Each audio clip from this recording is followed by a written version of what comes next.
սրանով։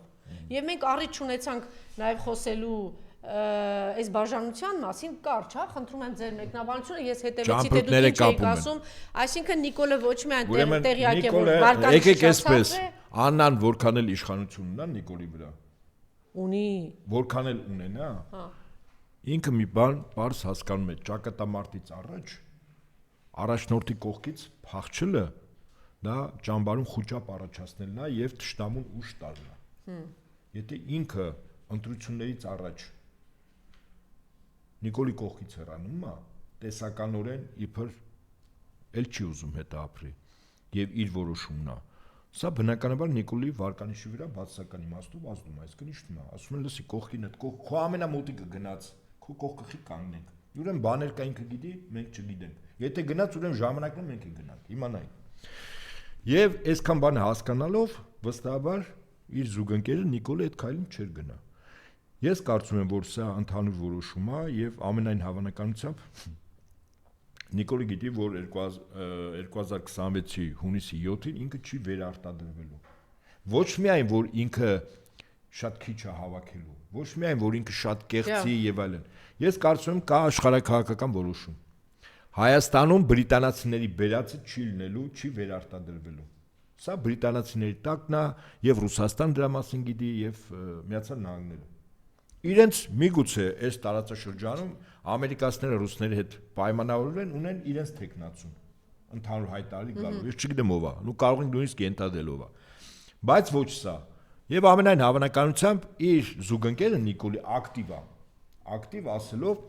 իր անով բաներ կան։ Այսինքն Նիկոլը ակտիվը հանում է դուրս, ասենք մարդիկ եթե փախմեն, Նիկոլը արդեն հանել է դուրս։ Արդեն հանում է դուրս։ Բացի այդ, հանում է նաև երեխեքին։ Հիմա վաղը չեմ ասոր, օրինակ, քանի դեռ իրար հետ էին, ցանկացած լրագրողը, ցանկացած պատգամավոր կարող է ասել. Նիկոլ ուր է։ Ասենք կին կասեին։ Երեխեքդ կինը դուր են։ Այդ Չինաստանը պրծավ, սովորելը պրծավուր են, Հայաստանից փախցրել ես։ Հիմա չես կարող։ Հիմա եթե բաժանվել են իր երեխեքը, չէ։ Հիմա չէ, ոչ։ Մոր հետ են։ Ուր է մայրը։ Մեզ հետաքրքիր չէ, թե չափը դուրս է գալու Հայաստանից իր գործերով, Նիկոլին ինչ։ Նիկոլին ինչ։ Չէ, մենք պիտի իմանանք, չէ, 4-ի ճակատագիրը։ 4-ի իրա ոդ երեխաներն են, չէ, Նիկոլի։ Ոչ չէ։ Ոնց իմանաս։ Քեզ ով պիտի պատասխանի Նիկոլը։ Նիկոլը ասելով իմ հետ կապ չունի։ Մենք բաժանվել ենք ու վերջ, թեման փակվեց։ Հենց այդպես։ Բախիա դուրս գալիս, որ վաղը Նիկոլին չասես, ուր է քո երեխեքն ու քո զուգընկերը կամ կինը ուր են։ Փախել են, փախցրել ես, հա։ Ստե ավերա գալու։ Չես կարող, իսկ քանի դեռ կողքներ ընդհանուր բնակավայրում էին ապրում, կարա իր հարցներ ուր է։ Իսկ հիմա չես կարող հարցնես։ Այն հայտարարելու օրվանից, որ ճամպրուկները իբր կապեց, այդ անձի մասին գտնվելու երեխեքի մասին դու որից է հաշվետվություն, որից մեկից չես կարող պահանջել։ Վերջ, դուրս են։ Վաղնել Նիկոլը իհարկե, ես կարծում եմ տխուր օրեր են։ Չէ, հիմա դուրս են գալիս, որպեսզի ֆորս մաժորի ժամանակ բան չլինի, էլի հանկարծակի չգան։ Ֆորս մաժորը Իմիջիայլոց մեր նման երկրներում միշտ ֆորս մաժորային իրավիճակներ բանանային պետություններում այո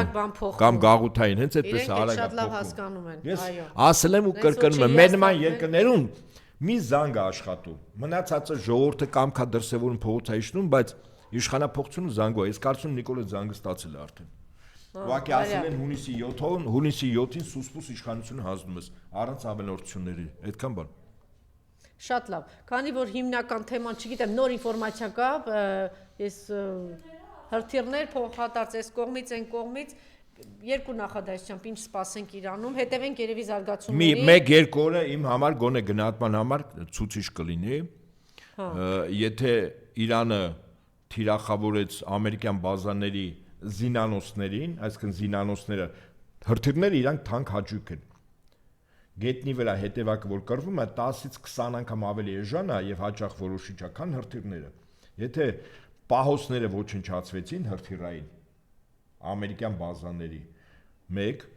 երկրորդ, եթե Իսրայելի 2 էլեկտրակայանին հարվածեցին, իսկ Իսրայելը հոսանքի արտադրության այլ աղբյուր չունի, ատոմակայան չունի։ Օրինակ Ուկրաինայում ինչքան ռուսները հարվածում են, Ուկրաինան ունի 3 ատոմական հոսանքի արտադրության աղբյուր ունի եւ կա կարմիր գիծ, որ այդ ատոմականներին չեն հարվածելու։ Երրորդ, եթե քիմիական երկու գործաներին հարվածեցին եւ ամենավերջում Աստված մի արասի, եթե անապատում Իսրայելի գտնվող միջուկային ռեակտորին եւ միջուկային զինանոցի պահոստներին հարվածեցին, Իսրայել պետությունը ընդհանրապես գոյություն չունենա, թեման խաչը կարող է քաշել, թեման փակվել։ Ինչ կարող է անել Միացյալ Նահանգները Իսրայելի հետ, ես կարծում եմ, իրենք առաջին փուլում, գլխատելու փուլում հաջողություն ունեցան, բայց այս պահին, երբ հայտարարվել է, ուրեմն բարձրացվել է կարմիր դրոշ, այսինքն վրիժառության կամ հատուցման դրոշը, հայտարարվել է ջիհադ, եւ եթե նոր ղեկավարությունը այսօր վաղը հրապարակավասվելու ով է հոգեվոր առաջնորդը, ղեկավարներ եւ այլն փոխանորներ, եթե շարունակելու են ավելի արմատական նախորդների գիծը, նշանակում է, որ Ամերիկան եւ ԱՄՆ եւ Իսրայելը իրենց նպատակին այս բանը չհասան, որտեղ գլխատումից հետո եւս քաղաքականությունը Իրանում չի փոխվել, ընդհակառակը ժողովուրդը ավելի շուտ կոնսոլիդացվել է, հակաամերիկյան տրամադրությունով, հակաիսրայելական։ Եվ եթե դանը գումար են, որ աշխարհում արաբական երկրներում առաջնորդին ժողովուրդները դուրս գան իրանց իշխանությունների դեմ, Ամերիկային օգնելու քայլերի